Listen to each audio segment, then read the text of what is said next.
Magandang araw, magandang hapon, magandang gabi sa mga kababayan natin, sa mga kaibigan natin, sa iba't ibang panig ng mundong ito at sa iba't ibang panig siyempre ng Pilipinas. Kamusta naman po kayo? Sana ay maganda ang inyong magiging araw ngayon kahit na po bulastog, kahit na po mapang-abuso ang ating gobyerno. Ito po ang ating magiging topic for today. BP Sara, kinahihiya ang mga pulis at saan ninyo dinala ang mga pera? Oh, ito. Yan Kayo kasi mga pulis din eh. Kung ano-anong pinaggagawa ninyo. Ano mga pinagsasabi ninyo. O tamba, lantaran na ang illegal na ginagawa. Dati tinatago pa yung mga illegal na gawain. Ngayon hindi na. Wala nang hiya-hiya. Lantaran na po. Oh, isa pa. Tauhan ni Tamba. Oh, na-discovering nag-fake news. Oh, grabe. Oh, sino ito? Fake news ka, Tamba. Tao mo. Oh, pang-apat. Ito si BBM. Nagtago na naman sa aso niya. Pero yung kanyang aso naman, walang pumapansin. Yan po ang ating mga pag-uusapan ngayon at yan po ang ating bibigyan ng argumento, komentaryo, etc. etc. Sisimulan na po natin agad-agad pero wag pong kakalimutan i-like po agad itong video na ito at sana konting lambing lang doon sa ating mga kababayan, sa ating mga manonood na hindi pa po nakasubscribe kay Coach Oli, subscribe po kayo. Ulit po, Coach Oli, News PH. Sisimulan na po natin agad-agad dahil kay Coach Oli, ang bida ay ang balita.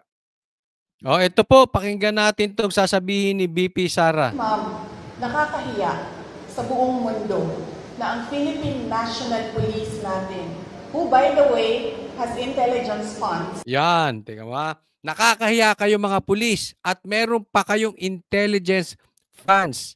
Nakakahiya kayo, ikinahihiya kayo ni BP Sara at mga mamaya, mga taong bayan na rin, ikinahihiya kayo. Hindi man lahat, pero nakakahiya kayo mga PNP sa buong mundo. Ulitin ko, hindi lahat dahil may mga kaibigan tayong pulis na talaga namang mga matitino. Pero ito mga ito, nakakahiya kayo. Hindi alam ang mga pangyayari sa ating bansa. Nakakahiya na meron tayong pulis na hindi nila alam ang threats sa Vice President. Yan. Ito kasi pinagmulan yan. Merong death threat. Delikado po ang buhay ni BP Sara. At ang sinabi na itong PNP, hindi nila alam ang patungkol doon sa threat ni BP Sara. May pambihira kayo. Saan nyo dinala yung pera? May intelligence funds kayo eh. May pondo po dyan. Huwag nyo pong lokohin ang taong bayan. Death threat sa Vice President, hindi nyo alam. May pondo kayo. Ito pa, dagdagan ko pa. Hindi lang yung death threat, BP Sara. Sabihin ninyo, sagutin ninyo yung tanong ni PRRD. Adik ba si Marcos o hindi? Kasi according to PRRD, imposibleng hindi nyo alam. Tanungin nyo na lang yung mga PSG. Tanungin nyo yung mga sundalo. Tanungin nyo yung mga security. May intelligence funds kayo. Ano yan? Kinurakot ninyo? Dinala nyo sa bulsa ninyo? Hindi tayo nagbibintang, nagtatanong lang. Pero imposible kasing hindi nyo alam. Hindi tayo nagbibintang kung adik or adik na adik si Marcos or hindi siya adik. Hindi, walang ganon. Pero syempre, huwag nyo sabihin na una, hindi nyo alam na may death threat si BP Sara. Huwag nyo rin sabihin na hindi nyo rin alam kung adik or hindi adik si Marcos. Saan napunta intelligence nyo? Puro lang kayo fans. May pondo yan. Hindi ako nagsabi si BP Sara. Kung wala kayong intelligence, di pinagkukurakot nyo yung mga fans na yan.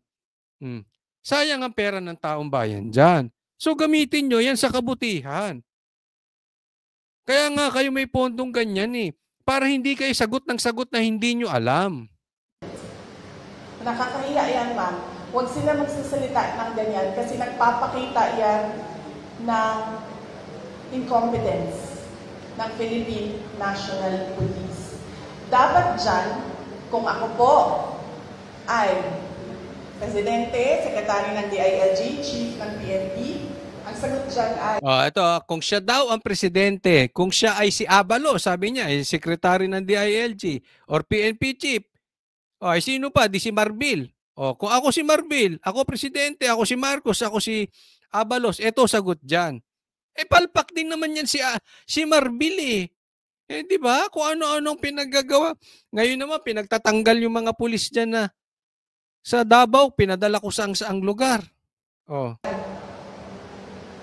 Let us sit down and investigate the alleged threats so that we will know if these are true or not. Yan ang... Yun ang dapat. Baka BP Sara walang intelligence si Marcos. Baka si Abalos din walang intelligence. Ngingiwi-ngiwi lang. Hindi natin alam eh. Bakit? Ba't di nila? Kasi tama si BP Sara. Kung ako presidente, ako ang si Abalos, kung ako si Marbil, upuan natin, tingnan natin, imbestigahan natin. Kung talaga ba may death threat kay BP Sara, huwag kayong sasagot na hindi nyo alam. Kasi napaghahalataan kayo na kayo ay magkakakuntsaba. Ha? It's either tatanga-tanga na hindi nila alam, pero hindi ako naniniwalang tanga yung mga yan. May pondo eh.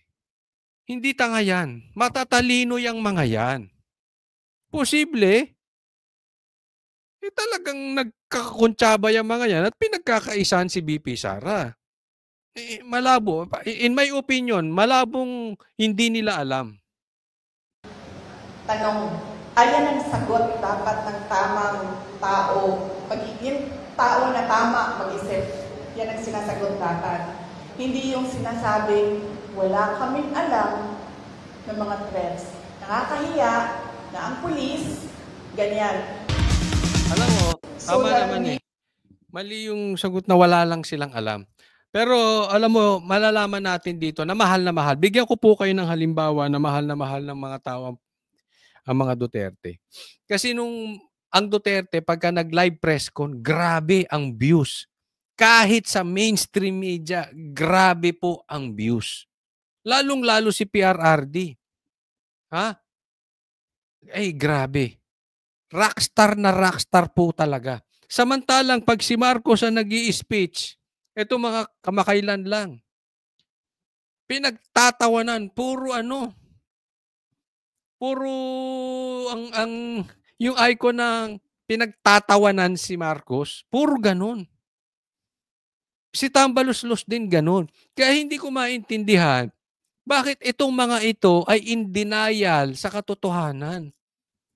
Marcos, Tambaluslos, manood po kayo. Ayaw kayo ng taong bayan. Try nyo mag-live press con. Sa mainstream media, gaya ng ginagawa ni PRRD at saka ni BP Sara. Makikita nyo ang layo ng views. Ang layo ng reaksyon ng taong bayan. Sige, gawin ninyo. Kayo magpatunay kung sinungaling ako o hindi. O nagsasabi ako ng katotohanan. Dapat naman medyo matauhan ka, Marcos tsaka Tamba. Ayaw sa inyo ng taong bayan eh. Oo, nanalo kayo. Pero tapos na yun. Ang layo nyo na po sa mga Duterte. Ito po, pag-usapan natin itong next.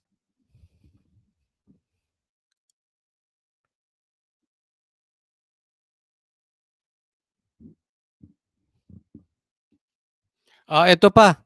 Ito pa isang dahilan kung bakit dapat nakakaramdam na si Tamba na ayaw sa kanya ng taong bayan eh. Pakinggan nyo po. Huwag magpadala sa vote buying. Ang vote buying ngayon, legal na, hindi na illegal. Akap, AIX, MAIP, tupad, at kung ano-ano pang tinatawag na ayuda. Yan. Alam mo, dyan pa lang, dapat alam na ni Tamba, no? na ayaw sa kanya ng tao, eh. Kasi mahahalata mo kung ang tao ay gusto sa inyo, walang pilitan, organic po, ha? Dapat ano, eh, kusang loob na lumalabas kaya nga organic. Eto si Tamba, dinadaan niya sa ayuda at ito ay vote buying. Dinadaan sa AKAP, AIX, MAIP at TUPAD. Sa madaling salita, ayuda. Martin, that is illegal. Kasi ang vote buying ay illegal. Especially kung yung pera ay kukuhanin mo sa ibang, gaya na sabi ni PRRD, kinuha sa ibang lugar, gamit sa ibang purpose, kukuhanin mo para pang ayuda. Malversation po yan. Pag kinuha mo sa isang, halimbawa, isang proyekto, sa iba ang gamit, kukuhanin mo, pero kahit sabihin mo, ibibigay mo pang ayuda, mali po yun. Diyan tayo nagkakaproblema. Alam nyo, ginagawa nito si Tamba na ito'y pang-iinsulto sa atin. Alam mo, tapatin ko na po kayo mga Pilipino. Huwag po kayong aasa sa ayuda. Huwag po tayong umasa dyan. Kasi yan po ay lantarang iniinsulto tayo ng mga politiko. Iniinsulto ang ating katalinuhan. Huwag tayo magkaroon ng poor mentality po. Pakiusap lang po, huwag tayong malaglag sa patibong ni Martin. Tingnan nyo kung anong nangyayari. Nagagawa nila sa Vice President. Pag kayo ang nalagay sa alanganin, kung ang Vice President ay hindi nila nirespeto at yaan ay namuno sa bansa natin yan si Martin at yaan pa ay naging presidente or naging prime minister or dahil sa anuman sinuportahan ninyo because of ayuda, magsasuffer po ang buong Pilipinas. Tingnan nyo anong nangyari ngayon. Kahit mabigyan ka ng ayuda, akala nyo ba saan kukuhanin yan? Kukuhanin din yan sa pera ng taong bayan. Pera ng taong bayan yung pinambibigay sa inyo. Kaya tayo naghihirap eh. Alam mo yung natanggap nyong ayuda? Isang bahalang ubos yan. Bakit? Saan napunta yung pera? Saan kinuha yung mga pera? Di ba lahat yan may bawi? So wag tayong papakaasa sa ayuda. Kasi sa hindi magandang paraan nakuha, hindi ko sinasabing ninakaw. Kayo na mag-decide kung ninakaw yung mga perang yan. Pero sinasabi rin ni PRRD, nawawala na yung mga pera at napupunta sa mga ayuda. Ayan po ay lantarang pang-iinsulto sa ating mga Pilipino. Huwag po kayong malalaglag dyan, ha? Galit na po si BP Sara. Suportahan natin si BP Sara dahil iyan po ang ating magiging future. Pag hindi na po tayo natuto, kitang-kita nyo naman anong nangyayari sa bansa natin sa pangunguna ni Marcos. Anong ginagawa ng mga bata ni Tamba? Ayan, ayuda. Nagiging legal ang vote buying. Bakit nagiging legal ang vote buying? Dahil kontrolado siya ng mga politiko ngayon. At meron silang kota-kota sa pamimigay ng ayuda. So yan yung sinasabi ko, yan yung proof ko na nagiging legal na ang vote buying na tinatago sa pangalang ayuda. Ay nako, kaya napaka-delikado po nitong nangyayari sa atin. Alam mo before, pag illegal, illegal. Ngayon, pinapalitan lang ng pangalan. Vote buying, palitan natin ng ayuda. 'Di ba? Ano sinasabi diyan sa inyo? Ito nababalitaan natin, may mga nagbibigay ng komentaryo even sa amin sa SMNI, sinasabi 'yan. Bago raw bigyan ng ayuda, tatanungin muna kung botante. Bago bigyan ng ayuda, kailangan nasa hustong edad na. Bago bigyan ng ayuda, titingnan kung nakarehistro. Pambihira 'yan. Bibigyan lang ng ayuda pagka iboboto. Lokohan po 'yang nangyayari diyan. Kaya nga sinasabi ko sa inyo, hindi lang yan basta-basta lokohan. Illegal po yan. 'wag niyong ibenta ang inyong dignidad sa kakapiranggot na pera na mauubos niyo lang din sa isang araw, 'di ba? Ngayon, kahit kayo ay mahirap, pero tayo ay may matino na gobyerno, posibleng mabigyan kayo ng magandang trabaho. At 'pag kayo'y nabigyan ng magandang trabaho, panghabang buhay niyo masusuportahan ang inyong pamilya. Pero pagka tayo ay aasa sa ayuda at walang infrastructure, walang negosyo, tingnan niyo, yung pangako nilang trabaho nangyayari ngayon? Wala. Kahit bigyan ka ng 500 ngayon, kahit ba sabihin nating 10,000 ang ibigay sa iyo ngayon, bago matapos ang kinsenas, ubos mo na 'yan. Pero kung matino ang gobyerno, maraming mabibigyan ng trabaho, maraming maiahon sa hirap. Kaya wag po tayong papakaasa sa ayuda, ha.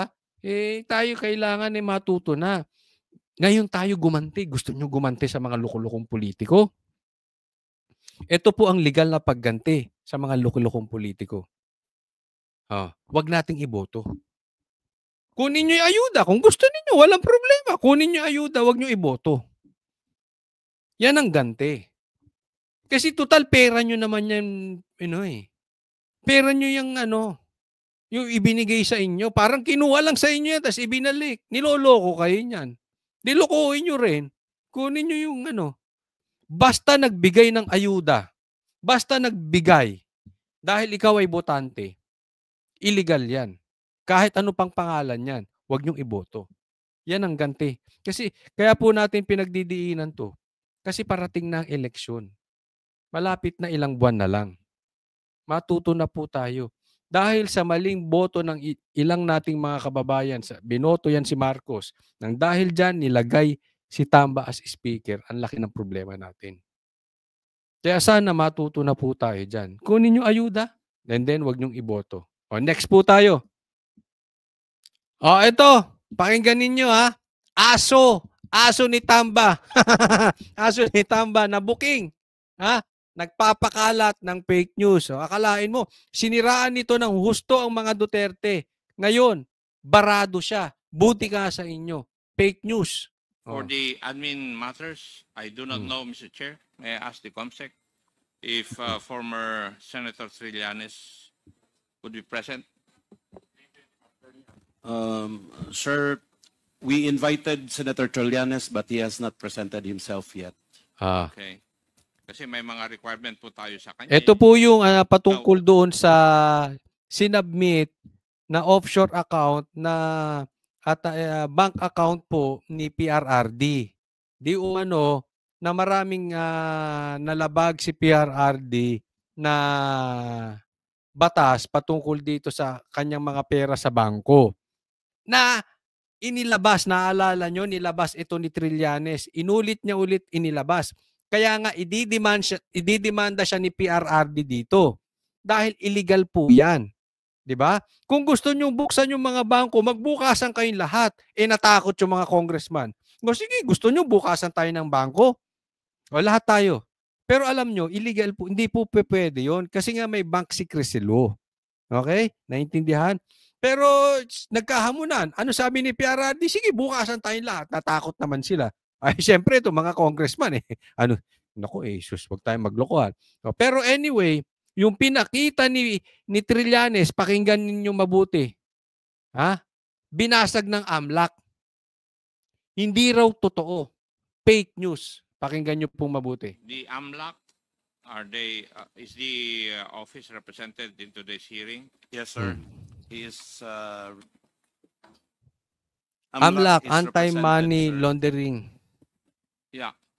May I know where the representative of AMLC is located? AMLAC? Can you please take the seat right in front of us, Attorney Arpon, sir. Attorney Arpon? Ayan, forward ko na lang Or in the last hearing conducted the 13 November 2024 of the Quad Committee, you Yan were yung nandyan si required to PRRD. authenticate documents Na submitted sinabit by ni former Trillanes. Senator Trillanes Mm. purported to show money trails linked to drug proceeds. Oh, yan. Money trails. Galing Yes, daw Mr. sa Chair. droga. Have you submitted such to the committee? Mr. Chair, in 2016, the Anti-Money Laundering Council issued a public statement which denies that we are the source of the documents or information shown by Senator Trillanes. Ayun, di huli. Oh, hindi sila yung source kasi sinasabi ni Trillanes na di umano ay nakuha daw niya to sa AMLAC, itong bank account ni PRRD. Eh hindi naman, itinanggi rito. Oh. O yari siya. 2016 pa sinasabi na. Akalain mo 'yon. Ha? Akalain mo 'yon, kumuha kayo ng testigong fake news. Ganyan na po kababaw. Ha? Ganyan na po kababaw itong Quadcom. Ganyan na kababaw itong mga aso ni Tamba. Isipin mo, sinong taga-booking niya? Fake news. Si Trillanes. Sino pa? Taga-banat niya. Si Castro. Convicted. Ganyan na po kababa ang Congress ngayon. Nakakahiya na po. Sagad-sagad na po ito. No? Eto, yan, napatunayan. Barado, hindi nga nakasagot na maayos dito to si Akop eh. 2016.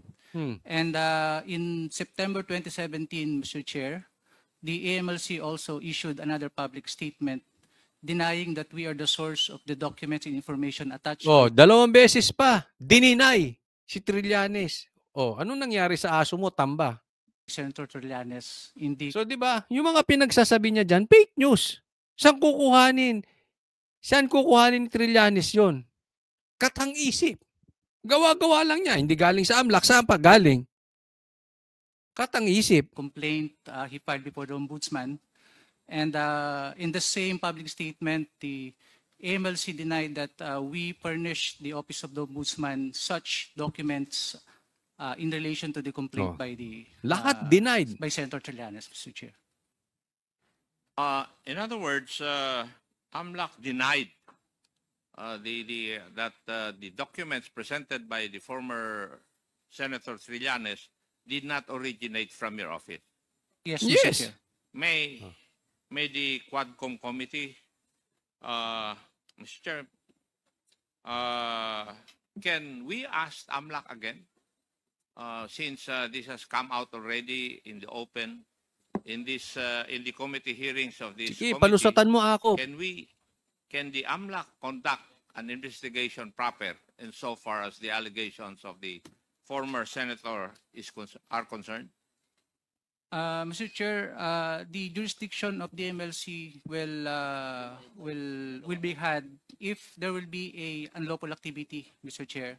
So if there will be an unlawful activity that will be filed, then it is the mandate of the AMLC to conduct a financial investigation, Mr. Chair. Thank you. Ayan. For the So, admin matter. pinalusutan niya lang si Trillanes. No? Sa madaling salita, hindi totoo yung pinagsasabi ni Trillanes. Okay? Ngayon, medyo sinalo ni ako para hindi mapahiya yung tagal-tagal nila prinisinta ron. Hindi naman pala totoo galing sa AMLAC. Yung kanilang bank account na pinakita ni Trillanes. So sinabi ni ito si Akop, pwede ba nating imbestigahan? Oh, total, andyan na yan. Kung may illegal, di ba? Kung may illegal na nangyari, kung siguro sasampahan, pwede. Di ba? Ito'y sa madaling salita para lang wag silang napahiya. To save face. Pahiya sila doon eh. Pahiya. Saan nakuha yan? Di ba? Saan nakuha ni Trillanes yan? Baka napaniginipan lang niya yung bank account ni PRRD na yan. Gaya nung sinasabi niya na may tattoo daw si Pulong na siya ay drug lord, may tattoo siya sa likod. Ha? Alam nyo naman yung ganyang sila Trillanes kung ano-anong pumapasok sa isip niyan. Siguro may napaniginipan.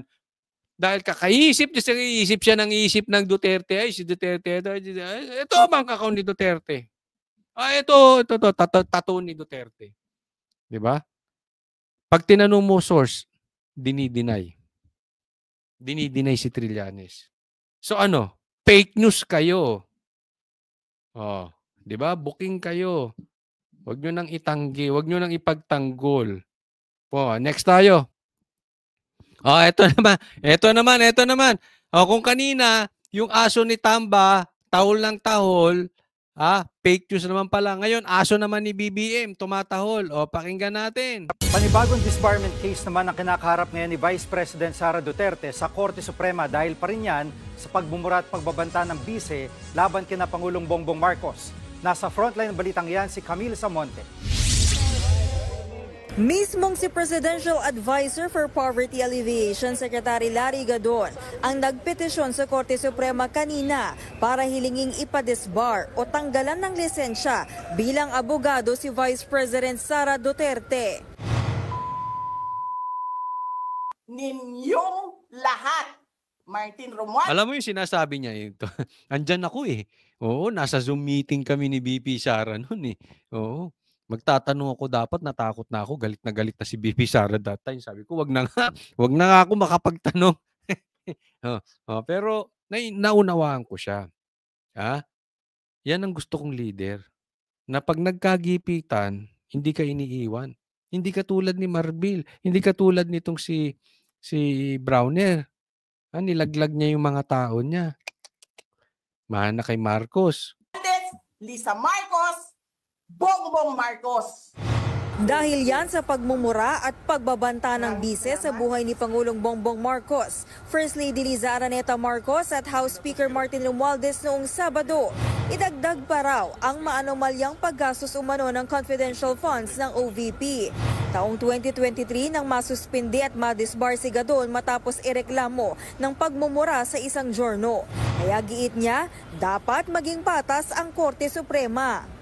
Si BP Sara, pinagmumura niya, hindi lang isang tao ha. At ang minura niya, presidente. Patayin mo na kaya si BP Sara. Hindi kasi lahat naman ididiin nyo, lahat na lang ibibintang nyo kay PRRD, lahat ibibintang nyo kay BP Sara. Huwag nyo na pagtagalin, patayin nyo na kaya yung dalawa. Parang ganun ang gusto niyo nang mangyari, burahin sa mundo mga Duterte eh. 'Di ba? Parang wala silang ginawang mabuti. Isipin mo, confidential funds iimbestigahan. Confidential nga eh. Paano ka naman hindi makakapagmura? Ito namang bobo naman nito alam mo to si Gadon. Mai-discuss ko lang konti Kasi yung opisina nito, ito balita ko lang naman. Hindi ko naman hindi ko alam. Gadon, totoo ba yung opisina mo parang ginawa-gawa lang para mabigyan ka ng posisyon? Salingkit, ika nga. Parang ganun. Parang salingkit ka lang daw dyan. Diba? So para ma-maintain mo, para may silbi ka naman. Para may silbi ka naman sa Pilipinas. Actually, wala ka nga silbi sa Pilipinas. Ano bang tinatrabaho mo dyan? Ano bang nagagawa mo? Sa totoo lang. Para ka lang may silbi kay Marcos. Maging aso ka na lang niya, tahol. Pag sinabi ni Marcos, tahol. Banatan mo si Sara. Aw. Ganon. Ganito to si Gadon, di ba? Hindi, anong naitutulong nitong opisina nito? Anong natutulong nito sa bansa? Di tahol ka na lang. Pag sinabi ni Marcos, tahol, ha? First Lady at saka Speaker of the House. Hindi lang mura. Pinagbantaan pa niya, napapatayin niya. Paglilinaw naman ni Gadon, personal na desisyon niya na ipadisbar si VP Sara. Pinagsabihan daw siya ng Pangulo na hindi na... Personal decision daw niya. Kaya pinagsabihan daw siya ni BBM na ito kailangan. Hindi daw kailangan. Naniniwala kayo doon? Sige nga. Sa mga nanonood, naniniwala kayo doon na personal na desisyon na ipadisbar si BP Sara ni Gadon. Hindi daw siya sinabihan ni BBM. Sa katunayan, sabi nga daw ni BBM, hindi na daw kailangan yon. Naniniwala kayo doon?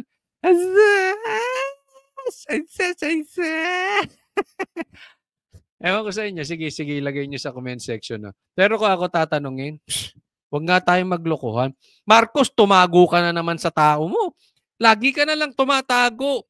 Pag may gusto kang gawin, being the leader, being the president, huwag kang tumatago ka kani-kanino. Ikaw na gumawa. Ikaw magpunta roon. Padisbar mo si BP Sara. Yan ang tapang ng isang leader. Tumago ka pa kay Gadon. Kasi alam mo, hindi ako maniniwala na sinabihan ni BBM si Gadon na hindi na kailangan. Pero ginawa mo pa rin Gadon. Ano ibig sabihin kay Marcos? Inutil. Anong klaseng leader to? Anong klaseng presidente to? Hindi sinusunod. Diba? Ano sabi daw ni BBM? Hindi na kailangan. Pero pinadisbar mo. So inaamin mo, inutil yung amo mo. Inaamin mo, hindi mo sinusunod yung amo mo. Ay huwag nga tayo maglokohan. Ako hindi ako naniniwalang ganun. Maaring inutusan ka.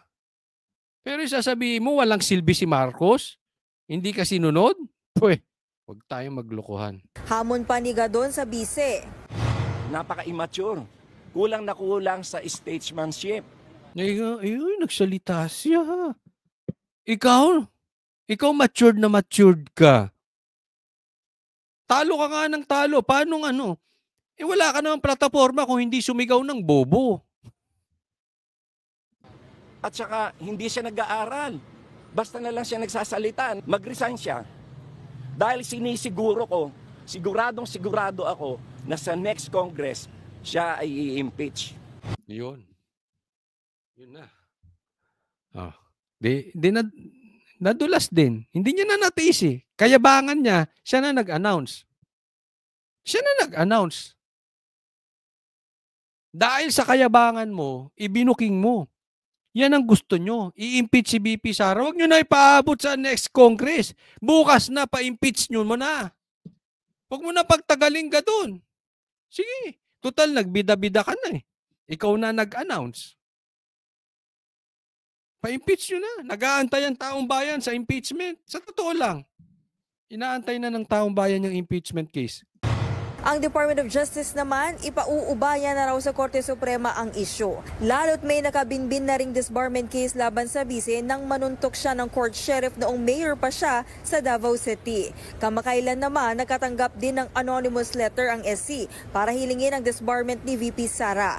Dahil naman ito sa sinabi niyang gusto niyang ipahukay at itapon sa West Philippine Sea ang labi ni dating Pangulong Ferdinand Marcos Sr.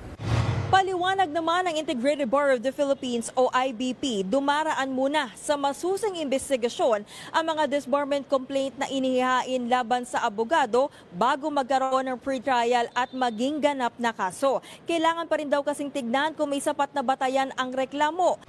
Isa sa mga batayan ng disbarment complaint ay kung may nilabag sa Code of Professional Responsibility and Accountability ang isang abogado. Sinabi na po ng Korte Suprema na ang pagiging lawyer ay isang privilege, hindi karapatan. Ibig sabihin ng Korte Suprema dyan, maaari nilang bawiin ang pagiging lawyer kung sa tingin nila ang isang patayin lawyer nyo na si ay Sara. hindi na sumusunod sa code. Nagbabalita mula sa front. Kasi parang wala nang ginawang mabuti si BP Sara. Alam mo, Gadon, yari ka.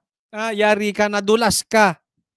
Nadulas ka, ikaw pa nag-announce, itinatanggi nga yung impeachment. Kunwari, pinadadaan kay Castro, hindi nila pinag-uusapan pa raw. Ikaw, siniguro mo. Kayabangan mo, kadaldalan mo. Nadulas ka. Nilaglag mo ang Quadcom. Yari ka. Ay, nako. Wala ka talagang silbi.